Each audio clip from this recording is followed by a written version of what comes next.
Your grandmother hands you one end of the wishbone. "Make a wish," she says, smiling. "You're not a kid anymore. You graduated college and live on your own. You don't believe in magic." But when the bone snaps and you're left holding the shorter piece, something in your chest sinks. Just for a second, you wanted to believe it mattered. Here's what nobody told you. You just performed a 2,700-year-old divination ritual. And the magic never actually stopped working. You just stopped calling it magic. Every human culture that ever harvested crops developed the same anxiety. What if it doesn't come back? What if next year the rain doesn't fall, the seeds don't sprout, and we starve? We couldn't control weather, soil, or fate. So we did the only thing humans know how to do with terrifying uncertainty. We created rituals, ways to acknowledge the forces beyond our control, ways to say thank you to whatever made abundance possible, ways to ensure, or at least hope, it would happen again. The Sumerians had rituals. The Romans had rituals. The Celts, the Chinese, the indigenous peoples of every continent, all developed practices around harvest gratitude. Not because they were primitive, but because they understood something we pretend to have forgotten. Abundance isn't guaranteed. Thanksgiving inherited all of it, and you're still performing the magic, even if you call it tradition. Let's talk about what you're really doing. Ancient Etruria, 700 BCE. A priest holds a dried chicken collarbone up to the sunlight, examining the V-shaped furcula. This bone is sacred. Chickens belong to the sky gods who control rain and harvest. The priest has prepared it carefully, drying it for days until it's brittle enough to snap cleanly. Two farmers approach with a question. Which of our fields will yield better crops this year? The priest hands each man one end of the bone. They pull. It snaps. One man holds a long piece. One holds a short piece. The gods have answered. The man with the longer piece has received divine favor. His fields will prosper. The other man must make offerings, work harder, hope the gods change their minds. This isn't a game. This is electriomancy, prophecy through sacred birds. Life and death hang on this bone's break. Fast forward to your grandmother's dining room. Same ritual, same bone, same belief that the person with the longer piece gets their wish. You laugh about it. You call it silly. But when that bone snaps, something ancient in your brain activates. You're disappointed if you lose, relieved if you win. You're practicing Etruscan divination and calling it dessert. The Romans called it os felicem, the lucky bone. We call it fun. But we still believe it. Just a little. Just enough.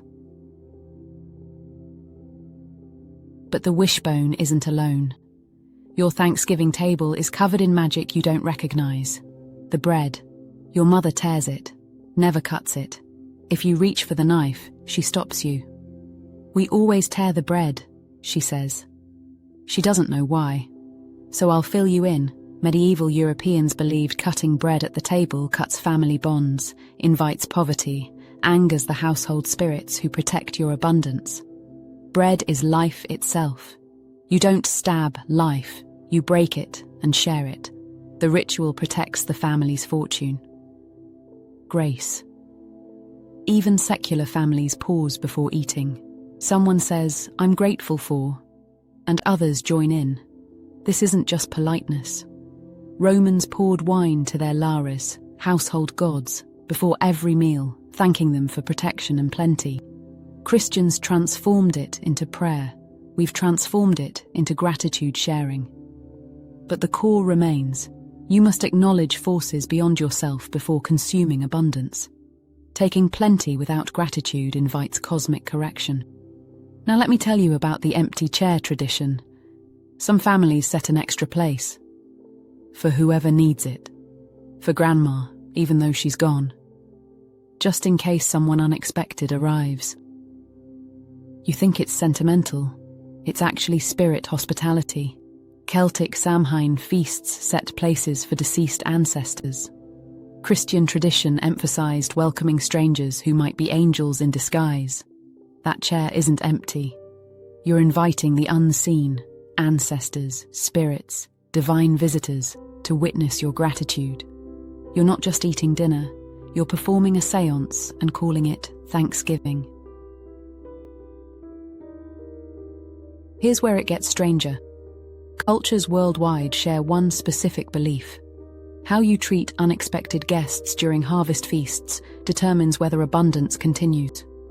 Greek mythology tells of Zeus and Hermes disguising themselves as beggars, wandering during harvest time to test mortals' hospitality.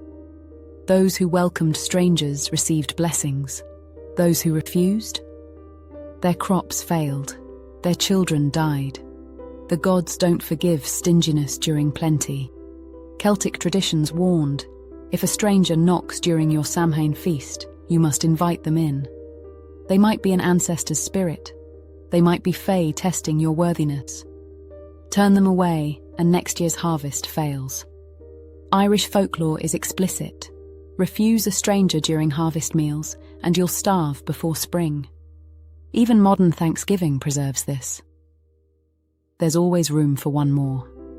Bring your friend who has nowhere to go. We frame it as kindness, but it's deeper. Some primal part of human consciousness understands. Abundance creates obligation. Hoarding invites cosmic punishment. Sharing ensures the cycle continues. That's why your mother insists you set an extra place. That's why she gets anxious if someone unexpected arrives and there isn't enough food. She's following rules older than language, protecting the family from forces that notice greed. So why do rational, educated, modern people still perform ancient magic? The easy answer: ritual creates social bonding and manages anxiety. Psychologists point out that harvest time historically meant life or death stakes. Rituals provided illusion of control.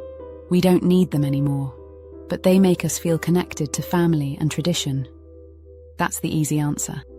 Here's the uncomfortable one. Maybe they still work. Not in the way Etruscan priests believed, not literally. But consider this. Families that practice gratitude rituals report higher satisfaction. People who set a place for the stranger are more generous overall. Wishbone pullers maintain playfulness and wonder. These practices shape behavior in ways that actually do affect outcomes. The rituals create the reality they promise, not through magic, but through psychology. Or maybe that's what magic always was. And here's what makes it genuinely mysterious. We know this. We know wishbones don't grant wishes. We know spirits don't sit in empty chairs. We know cutting bread won't curse us. But we do the rituals anyway. Subscribe to Archive of the Unseen. We investigate the ancient magic hiding in modern life, where folklore meets the unexplained and more.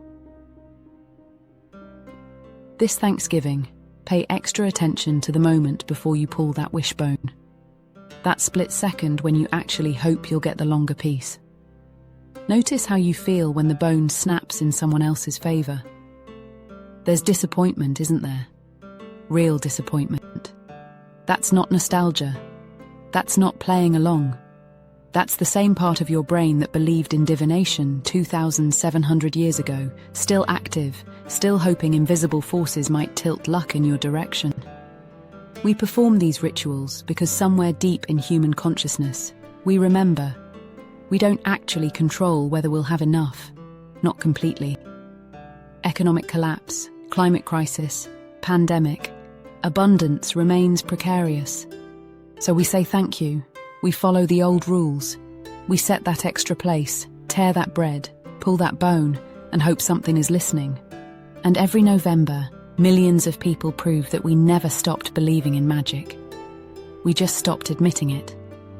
The rituals remember, even when we forget.